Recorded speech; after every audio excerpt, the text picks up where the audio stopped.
हम लोग कभी कभी सर नेम से भी लोगों के बारे में राय बना लेते हैं। ये मत कीजिएगा, मत कीजिएगा।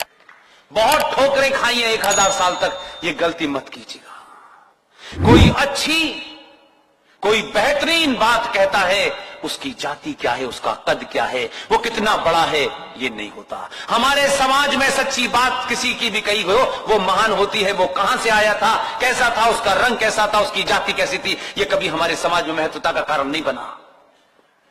B.R. अम्बेडकर ने डॉक्टर राजेंद्र प्रसाद से एक गुफ्तगू की और कहा कि जो भारत का संविधान है, इसमें सब कुछ वर्णित कर दिया गया है, लेकिन ये भारत का संविधान 1947 से पैदा नहीं हुआ है।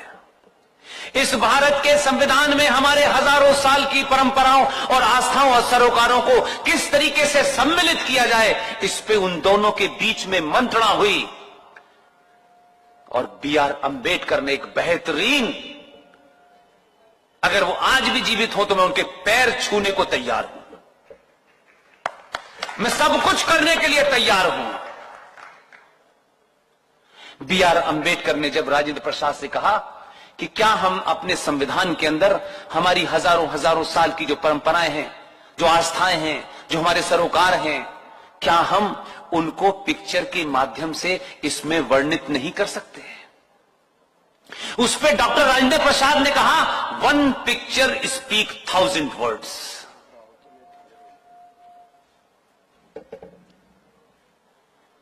तब भारत के संविधान में 22 पिक्चरों का चुनाव करने के लिए बंगाल के शांति निकेतन से एक बेहतरीन आर्टिस्ट जिनका नाम नंदलाल बोस था, उन्हें बुलाया गया और उनसे कहा कि आप इसका अध्ययन करें और हमारी हजारों साल की परंपरा और सरोकारों को ध्यान में रखते हुए कैसे हम इसके अंदर तमाम वो चीजें शामिल करें जिससे भारत का जो गौरवशाली इतिहास है, सनातन का जो इतिहास है, वो इसमें नजर आए।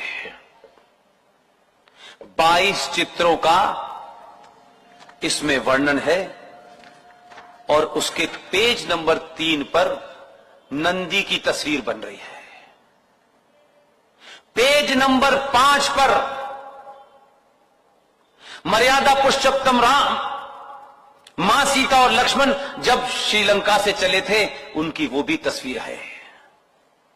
भगवान कृष्ण की तस्वीर है, महावीर की तस्वीर है, छत्रपति शिवाजी महाराज की तस्वीर है, सुभाष चंद्र बोस की भी तस्वीर है। जो ओरिजिनल संविधान था उसमें 22 चित्रों के माध्यम से तमाम सारी चीजें, उसमें गुरुकुल भी है। लेकिन कौन लोग थे, कौन वो शातिर लोग थे जो पाकिस्तान बनवाने के बाद भारत में रह गए, मुस्लिम लीग से जीते यहां रह गए, पाकिस्तान नहीं गए, लगातार एजेंडा चलाते रहे और कहा कि ये तो हिंदुओं का मामला होगा, इसलिए इसके ऊपर विचार करना चाहिए। और विचार जो पूरी पार्लियामेंट ने करके 1950 का जो पहला संविधान है, वो पार्लियामेंट की लोकसभा के अंदर हीलियम गैस में रखा हुआ है।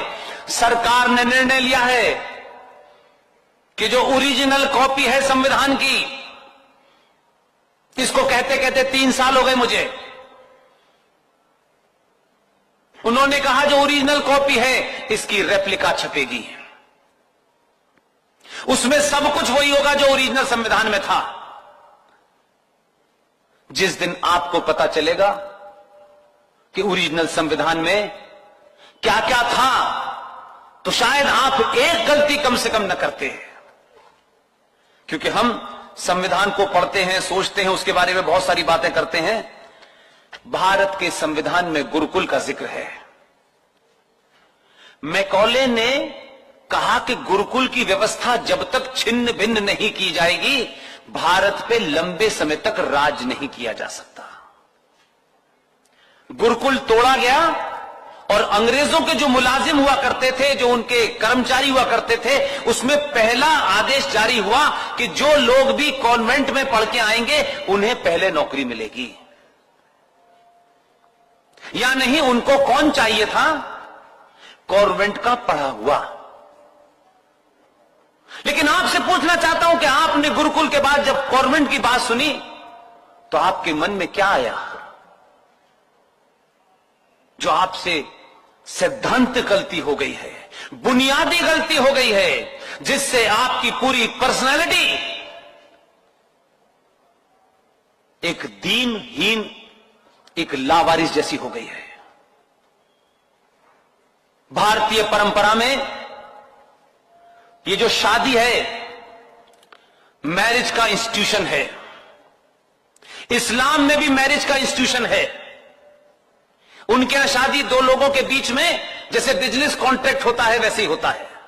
हमारे यहां मरने के बाद ही पिंड छूटता है, 7 जन्म का रिश्ता होता है। लेकिन यूरोप में मैरिज का इंस्टीट्यूशन नहीं था, मैरिज का कंसेप्ट नहीं था। इसलिए होता यह था कि वो ये मानते थे कि एक पुरुष का और एक महिला का मिलन किसी सुख के लिए है, किसी सुख प्राप्ति के लिए यह मिलन हो रहा है। लिहाजा उस सुख प्राप्ति में अगर कोई गलती से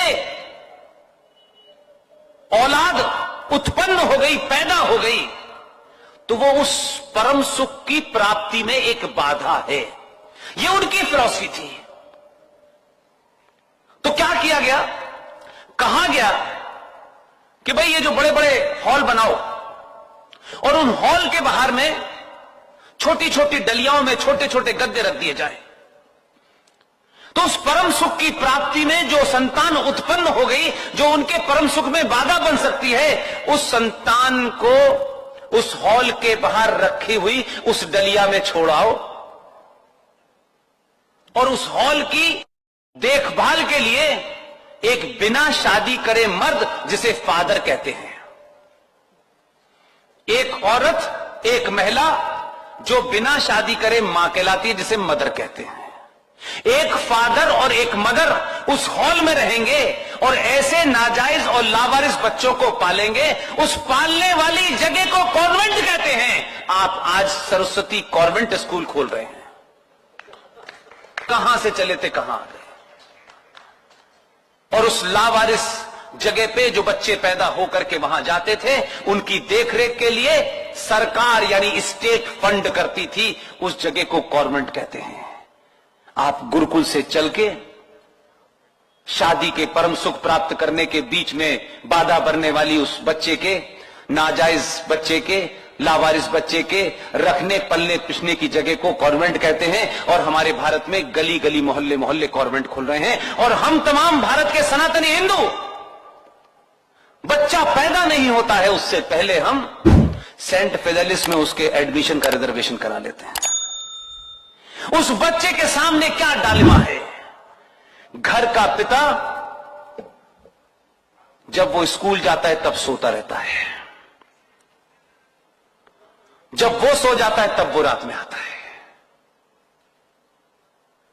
और जो एक इल्लीगल तरीके का, एक नाजायज तरीके का एक फादर और एक मदर है, वो आपके बच्चे के दिमाग को 8 घंटे तक खेलता है, वो उसकी ट्यूनिंग करता है। इसलिए आपका बच्चा जेंटलमैन की परिभाषा समझता है कि जो अंग्रेजी बोलता है, टाई लगाता है, हैट लगाता है, वही जेंटलमैन है। वो बच्चा जिसका बाप किसान है, कंधे पे हल रख के आता है, वो उसे जीवन भर जेंटलमैन नहीं लगता। हम जिन परंपराओं की तरफ चल पड़े हैं, इसलिए हमारा यह हश्र है। लेकिन मैं एक चीज देखता हूं, ये सब मैं आपके सामने रखने के बाद अपनी बात पे आता हूं कि फिर भी मेरा कहना यह है कि 100 साल में तो कहते हैं घूरे के दिन भी बदल जाते हैं। जहां समुंदर था वहां रेगिस्तान है, रेगिस्तान में बारिश हो रही है, जहां बारिश होनी चाहिए वहां कुछ और हो रहा है।